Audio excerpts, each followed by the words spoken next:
My dear students, today we will be discussing a chapter called Object and Classes. Object and Classes is a chapter which has been discussed in the previous class. We had discussed some of the topics from this chapter, Object and Classes. Now we shall continue the same chapter with some of the other topics. Classes and Objects is chapter number 7, and today we will have a continuation part of or concluding part of classes and objects. As informed earlier, this chapter's weightage is 6 marks. That is, in the annual exam you will be getting 6 marks question from this chapter. 1 mark you will be getting 1 question and 5 marks you will be getting 1 question. Total from this chapter there will be 6 marks coming for your annual exam. So let us have a recap of the topics we discussed in the previous class. In the previous class we discussed about the characteristics of OOPS, how we can define a class, class definition, access specifiers. In access specifiers we discussed private, public and protected. A class can be defined, the members, the data members and the member functions of a class can be defined under 3 sections: private, public and protected. So each section will have the data members and the member functions. There is a difference between the accessibility or the access provided to all the data members defined under 3 sections. So as we discussed earlier, the private members of a class can be accessed only within the class.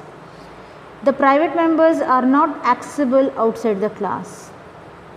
Suppose if the members are defined under public, the public members can be defined inside the class and outside the class. Anybody can access public members, but the private members can be accessed only within the class, only by its members. The non-members cannot access the private members of a class. Then we have another access specifier, that is protected. So protected, this access specifier allows the data to be accessed only by the derived classes, and it can be accessed by the members where the data is defined. A non-member functions cannot access private data. A class members are defined under 3 sections: private, public and protected. These 3 sections provide the different level of security to the data. In the previous class we also discussed about how we can create an object to the class. In C++, first we have to define a class by using the syntax of class definition, which includes class followed by the class name, and the data members and the member functions are defined under 3 sections, that is private, public and protected. After defining a class, next we are supposed to create an object. In order to access the members we need to create an object. And also we had learned or discussed one program where we created a class and then also we created an object to the same class. This was a recap of the things what we studied in the previous class. Now we continue the session by discussing accessing members of the class. Now we will be seeing how we can access the members of a class. So the members of a class are accessed. First thing, we have to create an object. After creating an object to the class, we are accessing the members using dot operator. So object name followed by the dot operator. In the example you can see, first we need to create a object by giving class name followed by the object name, and then we will be accessing the members using object name dot member. So object name dot, if you want to access the member function, you need to give the member function and then the arguments. So now we will see a program where we will access, first we will create a class, then we create a object, and then we try to access the members of that class. In the example I am using a class demo, and class demo has a private member, that is A. In public section we have a function called init, which takes one argument, that is integer x. The x value will be assigned to A or initialized to A. Now we also have a print method which will print the value of A. So here ends the class definition. So in class demo we have a private data member A and two member functions init, which will initialize the value of x to A. Initializing means storing or assigning. Then we have one more function, that is print, which will print the value of A. The next method is we will be creating the main function. As I have explained earlier, if any C++ program has to be executed, there should be at least one main function. Without main function, the class or object cannot be created or called. So in the main function demo D, class name is demo and D is the object. So we can see here D is the object created to demo class. Then you can observe in the example D dot init. So that means D dot init will initialize A value to 55. So A value will be 55. How? 55 is in this statement init 55. 55 is passed on to x and in turn x is assigned to A. Therefore, A value will become 55. So next we need to print the value. So we are calling D dot print. D dot print will call the function print, which will print the value of A. So you can observe we have D dot print. So D is the object, dot print is the member. So in the previous example also you can observe D dot init. Init is the member and D is the object. So to access the members of a class we are using dot operator. There ends the program, and before that there is one more member, that is B. In class demo we have another function, another member, data member, that is B. So now we want to store 100 to B. So in order to store 100 to B, B is a member of D, so we are accessing using dot operator, that is D dot B is equal to 100. So B is a member of class demo and D is the object created to demo, and we are accessing the member using dot operator. So like this we can access the members of a class. So now we shall discuss how we can define the member functions of a class. To define member functions of a class there are two methods. One is inside class definition, the other one is the outside class definition. So inside, first we will discuss the inside class definition. So it is possible to define the member functions inside the class definition. So in the class definition itself, it is possible to include the members. We will take an example of student class. So in student class, you can see int reg is the data member and name another member. So class student has two data members, that is reg, which will store the register number, and name, which will store the name of the student. Now we will create two member functions to access and to print the register number and name. Get, void get, this is a method which will accept the register number and name. So reg and name. So this member functions ends here. We will define another member function, that is put. Put will print the register number and name. There ends the put function. As you can observe, the get and put function both are defined within inside class, because class starts from here to here, and we can see put function starts here and ends here. Similarly, get end starts here and get ends here. So we can, in the example we can see that both get and put functions are included within the student class as a part of definition.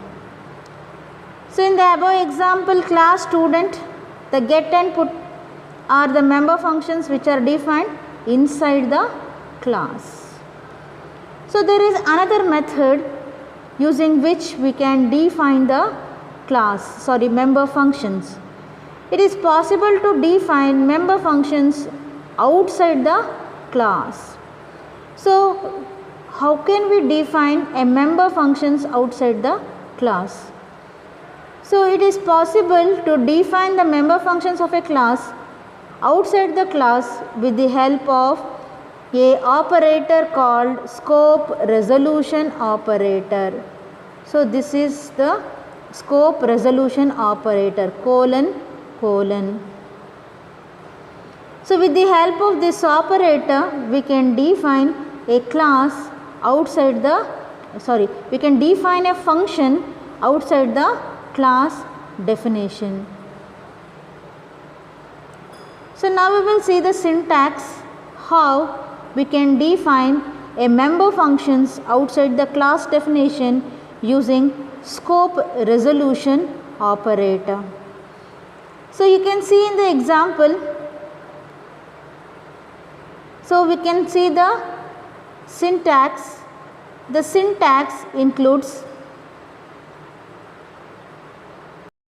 now we shall see how the member functions of a class can be defined outside the class definition.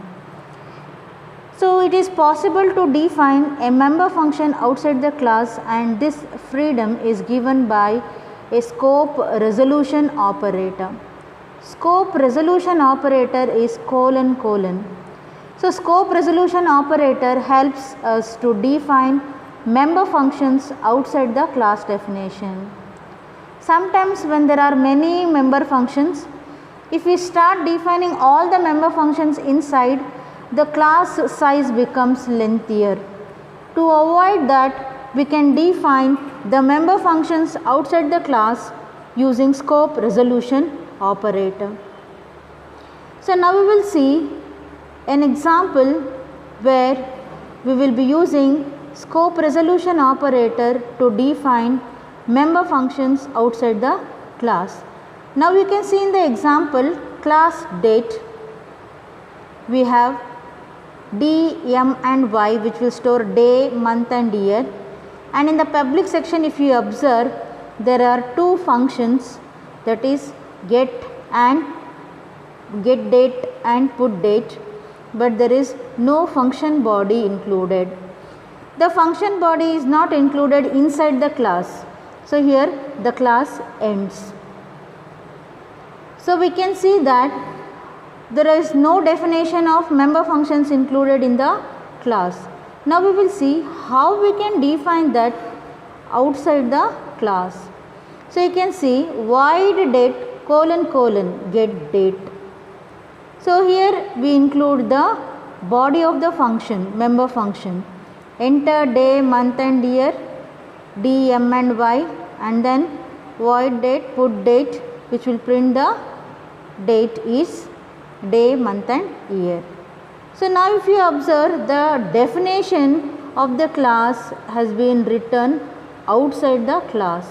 The class starts here and it ends here.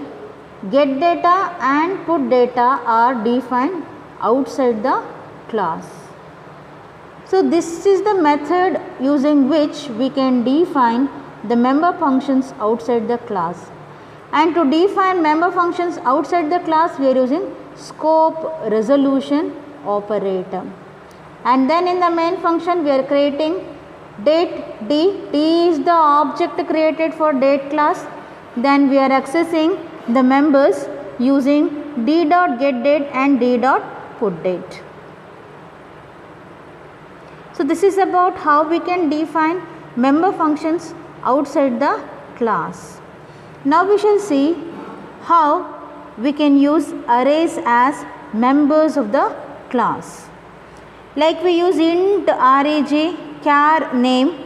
Similarly, to store marks of a student, I can use array. It is possible to use an array as a members of the class.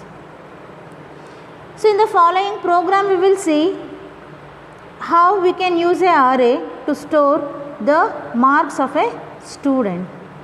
So in the in the following example, we are including header files iostream.h, iomanip.h, conio.h, and then the class definition starts. Class student.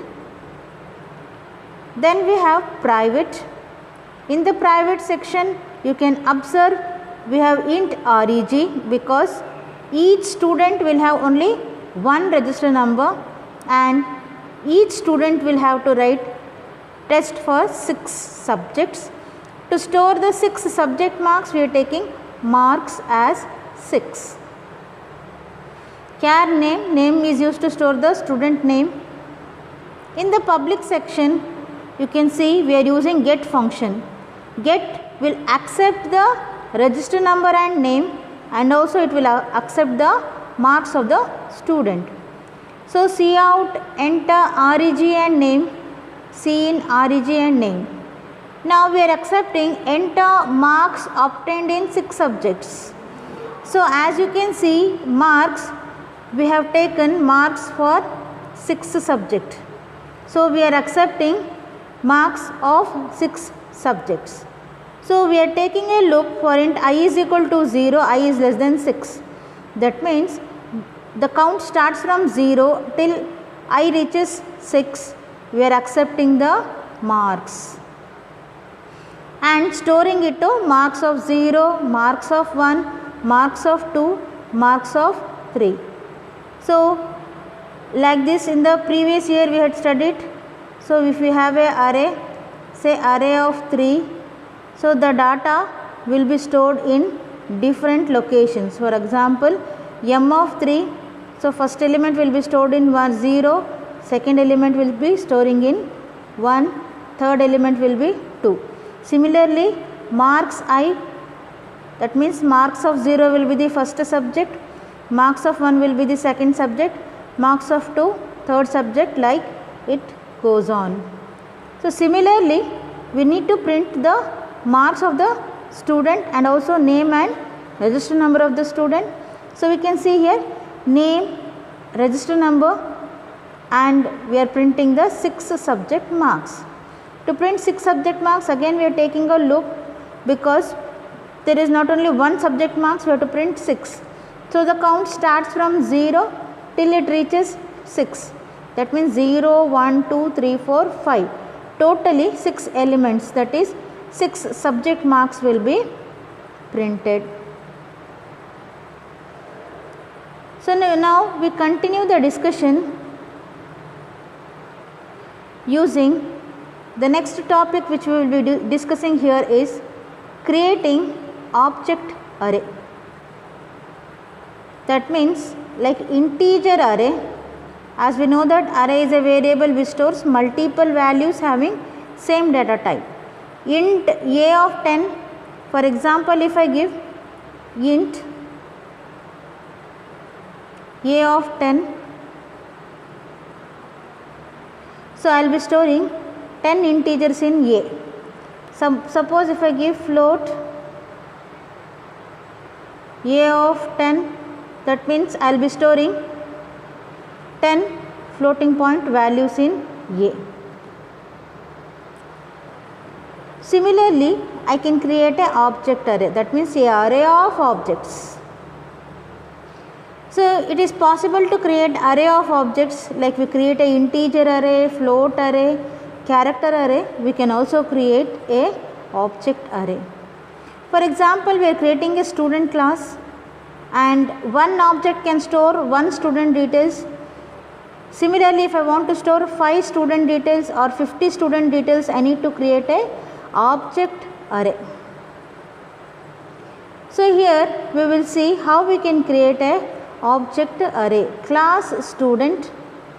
So here we have private int reg marks name, and then we are printing get, which will accept register number and name, and also it will accept marks and it will store it to marks array. Similarly, we have print, which will print the name and register number and marks obtained. So marks obtained in 6 subjects. So just imagine student S of 5.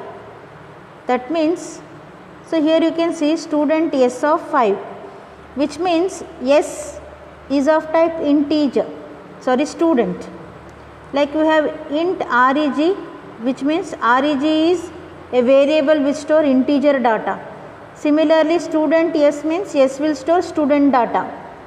So we want to store 5 student details, so I am giving S of 5.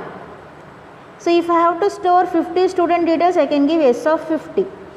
To store 500 student details, you can give S of 500. So you can give the n values. Now we can see student S of 5. S can store 5 student details.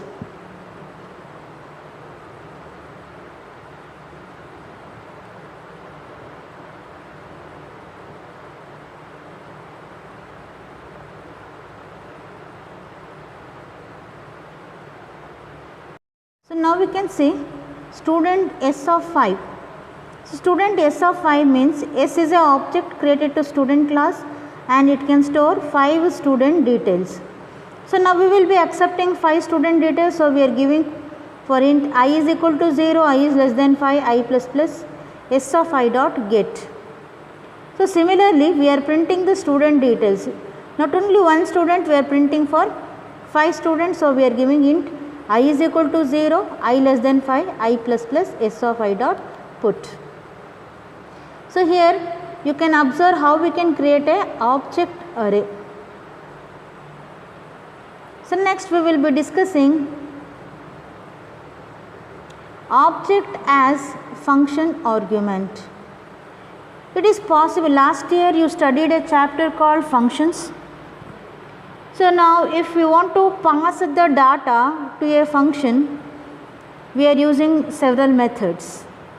So this chapter we will be learning how we can pass object, the entire object itself as a function argument. A function can receive an object as a argument. There are 2 methods using which we can pass a object as a argument. The first method is we can copy the entire object, that method is called pass by value. The other method is instead of passing the entire object, we pass only the address, and that method is called pass by reference. Now we will see how we can pass a object as function argument.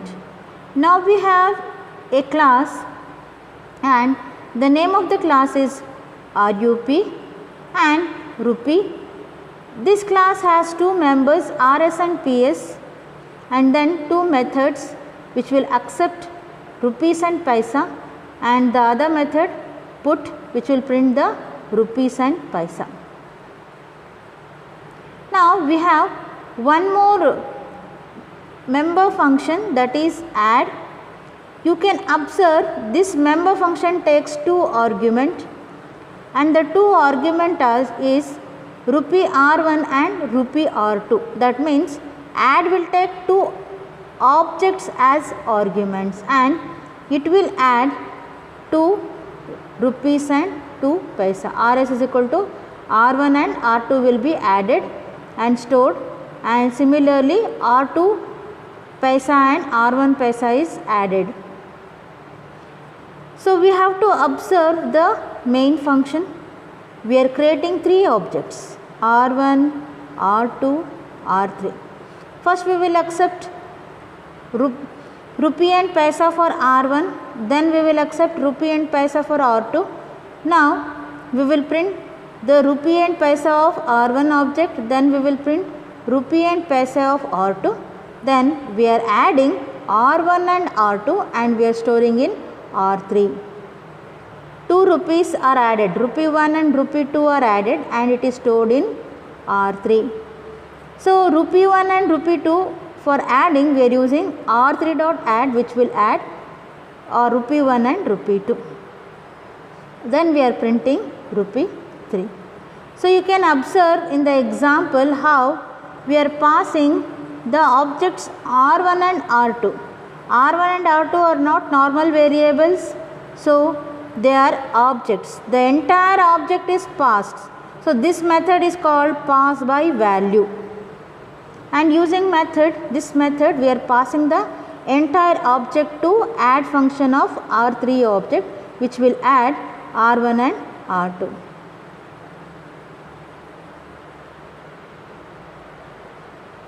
You will see one program, that is C++ program, practical program number 6, which uses object and classes.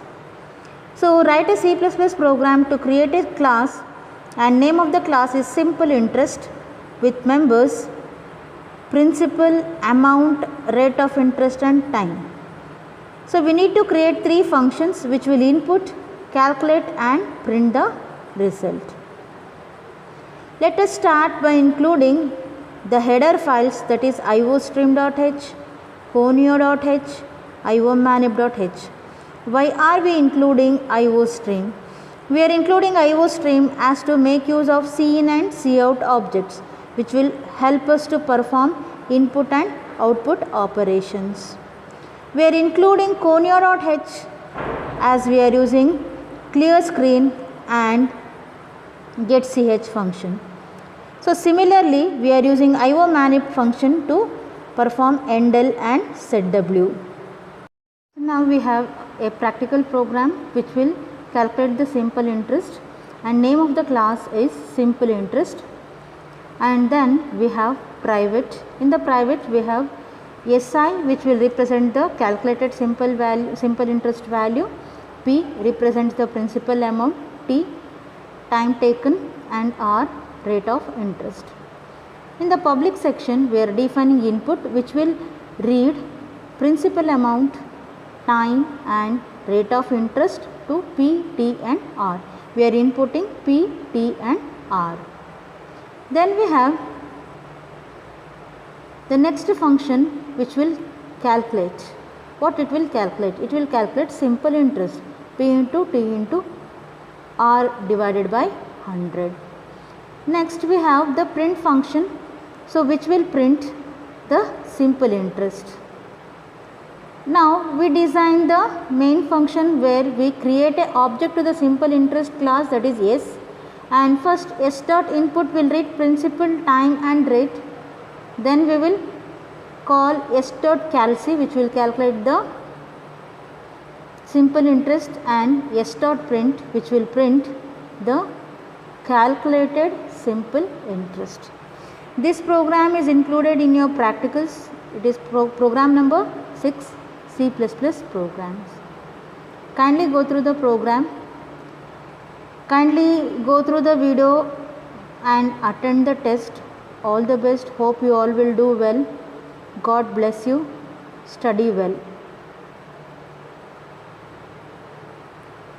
Thank you.